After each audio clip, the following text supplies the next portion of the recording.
अस्सलामु अलैकुम रहमतुल्लाहि वबरकातुहू। फ़अऊज़ु बिल्लाहि मिनश शैतानिर रजीम। बिस्मिल्लाहिर रहमानिर रहीम। अल्हम्दुलिल्लाहि रब्बिल आलमीन वस्सलातु वस्सलामु अला रसूलिहिल करीम। अम्मा बाद। अजीज नाज़रीन, इंशाअल्लाह ताला आज हम अप्रैल फूल के ताल्लुक से बात करेंगे।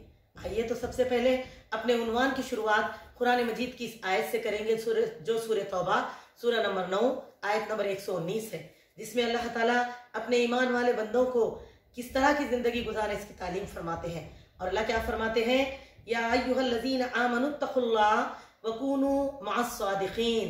अल्लाह ताला फरमाते हैं, ऐ ईमान वालो, अल्लाह ताला से डरो और सच्चों के साथ रहो। यानी कि इसलिए क्योंकि एक दिन हमको अल्लाह के आगे अपने अमाल का हिसाब देना है। तो अल्लाह इस मामले में भी हमको दुनियावी जिंदगी के मामलात में भी अल्लाह ताला का डर खौफ रखते हुए जिंदगी गुजारने की तालीम दी जा रही है। और अल्लाह क्या फरमा रहे हैं, सच्चों के साथ रहो।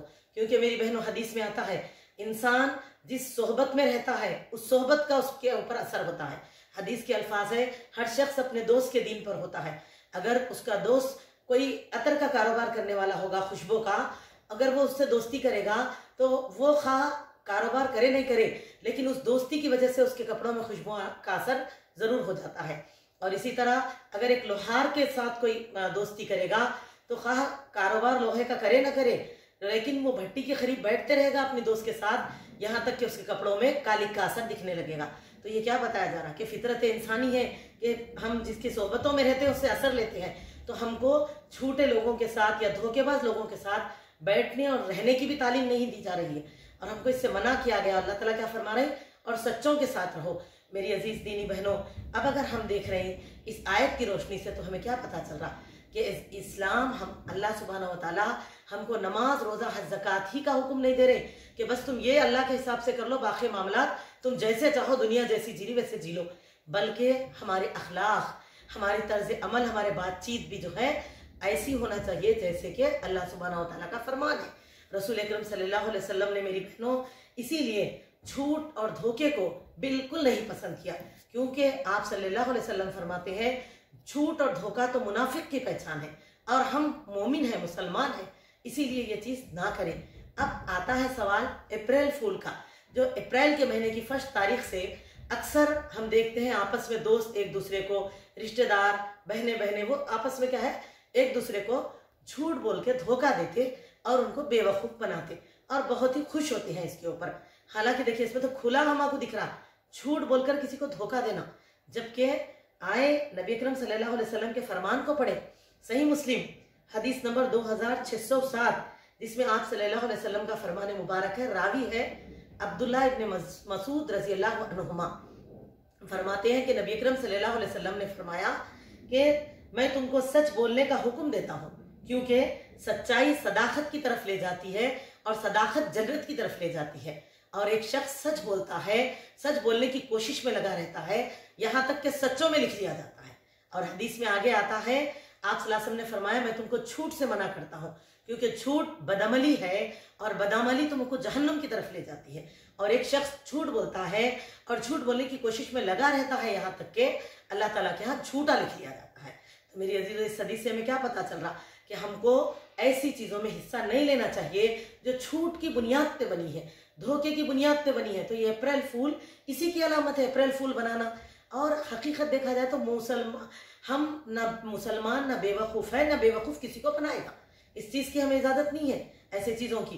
तो अब लोग अक्सर कहते कि अरे भाई, वो बड़ी बात क्या है उसमें, वो तो हंसी मजाक में बोल रही, थोड़ा ही ना सीरियस है कोई बात कि हम किसी को नुकसान दे रहे हैं क्या, खाली जो है हंसी मजाक में कर रहे हैं। और जिसको हम फूल बना रहे हैं उन्होंने भी तो कितना खुश हो रहे, उनके चेहरे पे भी तो हंसी आ रही ना, ये कोई गलत तो नहीं है बोल रहे। हालांकि मेरी अजीज़ों, गलत या सही हमारे लिए नबी अकरम सल्लल्लाहु अलैहि वसल्लम के फरमान को देखना है।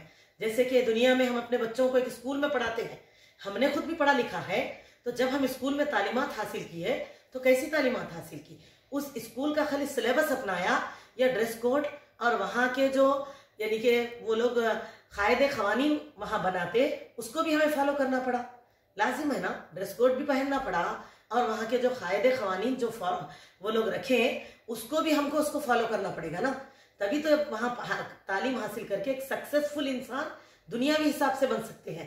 तो फिर एक मामूली सी दुनिया में एक अच्छा कामयाब शख्सियत बनाने के लिए आपको जहां आप तालीम हासिल कर रही, जहां से उम्मीद है उस कामयाबी की, उसमें आपको पूरा ढालना पड़ता है अपने आप को, यानी कि ए टू जेड पूरा सिलेबस से लेकर हत्ता के जूते का तस्मा भी वो लोग जो रखे उस हिसाब से आपको इस्तेमाल करना पड़ेगा। तो मेरी अजीज दीनी बहनों, फिर सोचिए जब आखिरत की मामला है और आखिरत की कामयाबी तो सबसे बड़ी कामयाबी है, फिर उस कामयाबी के लिए जब हम कोशिश कर रहे हैं तो क्या हम ये ख्याल नहीं करेंगे कि हमको इस्लाम इस मामले में क्या तरबियत देता है? तो आए, जब अगर हम ये कहें कि हंसी मजाकी का तो मामला है, तो देखिए आप सल्लल्लाहु अलैहि वसल्लम इस ज़िमन में क्या फरमाते हैं। फरमाते हैं अल्लाह के नबी सल्लल्लाहु अलैहि वसल्लम, सुनून अबू दाऊद की हदीस है, हदीस नंबर 4990, और इस हदीस के रावी माविया बिन हीदा रजी अल्लाह तआला अन्हु है। फरमाते हैं कि नबी अकरम सल्लल्लाहु अलैहि वसल्लम ने फरमाया, अफसोस है उस शख्स पर जो लोगों को हंसाने के लिए झूठ बोलता है। अफसोस है उस शख्स पर, अफसोस है उस शख्स पर। क्या फरमाया? 3 बार नबी सल्लल्लाहु अलैहि वसल्लम ने उस शख्स के लिए अफसोस का इजहार किया कि जिसने लोगों को हंसाने के लिए झूठ बोला। तो इससे क्या पता रहा, लोगों को हंसाने के लिए झूठ बोलना भी इतना बड़ा गुनाह है। तो मेरी अजीजों, इसीलिए तो हमको चाहिए कि हंसी मजाक में भी झूठ ना बोले, तभी तो हमारे लिए जो है, हमारे इस्लाफ की जिंदगियों को देखिए। अबू बकर सिद्दीक रजी अल्लाह अन्हु क्या फरमाते हैं कि ऐ लोगों, झूठ से बचो, क्योंकि झूठ ईमान के मुनाफी है, ईमान को हमारे खराब करता है, इसीलिए झूठ न बोलें। और मेरी अजीज दीनी बहनों, अल्लाह ताला कुरान मजीद में क्या फरमाते हैं, जैसे सूरह बकरा के रुकू नंबर 2 के इख्तिताम पे आयत नंबर 10 देख लीजिए, जिसमें अल्लाह क्या फरमाते हैं, वलहुम अज़ाबुन अलीम बिमा कानू यकज़िबून, उनके लिए दर्दनाक अजाब है जो झूठ बोला करते थे।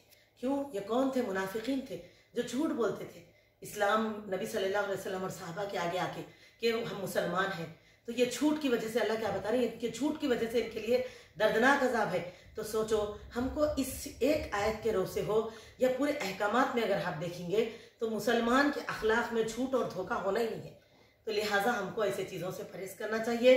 ये अप्रैल फूल मनाना हमारे लिए बिल्कुल दुरुस्त नहीं है, ये ना, ये हम इस्लाम का तरीक़ा है ना हमारे लिए कोई अच्छी चीज़ है ये। जबकि आप देखिए, ये एक छिचोरे बने की अलामत है।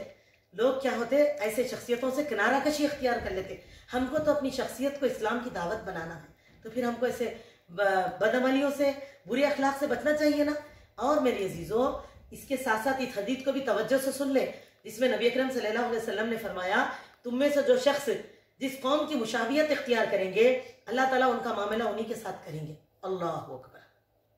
तो क्या पता चला, ये अप्रैल फूल का ये जो रस्म है, ये जो मसला है, जो ये खुशियां हैं जो मनाई जाती हैं, वो नसारा की निकाली हुई है। तो अब ये तो जो है ना, अल्लाह ताला की तरफ से गुमराही में पड़ने वाले, यानी कि अल्लाह ताला जो हमें बताते हैं कुरान मजीद में इनके तस्करे मिलते हैं, ये तो गुमराह कौम है, ये तो भला हक के रास्ते को छोड़कर गुमराह होने वाले लोग हैं। और हम तो अल्लाह ताला से गुमराहों से पनाह मांगते हैं, गुमराही से पनाह मांगते हैं कि अल्लाह ताला हमको गुमराही से बचा। तो फिर हमको ऐसे कौम के मुशाबियत इख्तियार करना दुरुस्त है? क्या अल्लाह ताला हमारा मामला इनके साथ करे हम पसंद करेंगे? हरगिज़ नहीं ना। तो फिर इन चीज़ों से अपने आप को बचाएं और अपने घर में भी अपने बच्चों को भी इस बात की तालीम दे। कोई छोटी चीज़ नहीं होती मेरी बहनों, जब छोटी चीज़ें गलतियां होती रहती हैं तो धीरे धीरे वो गलतियां बड़ाई की तरफ। आज हम हंसी मजाक में झूठ बोलते तो झूठ बोलने की आदत हो जाती, फिर जिंदगी का हर मामला झूठा ही गुजरना शुरू हो जाता। अल्लाह ताला हम तमाम को इससे बचाएं और हम तमाम को भी चाहिए कि इससे सख्ती से रुकें और ऐसी रसूमात में हिस्सा ना लें। अस्सलामु अलैकुम व रहमतुल्लाहि व बरकातुहू।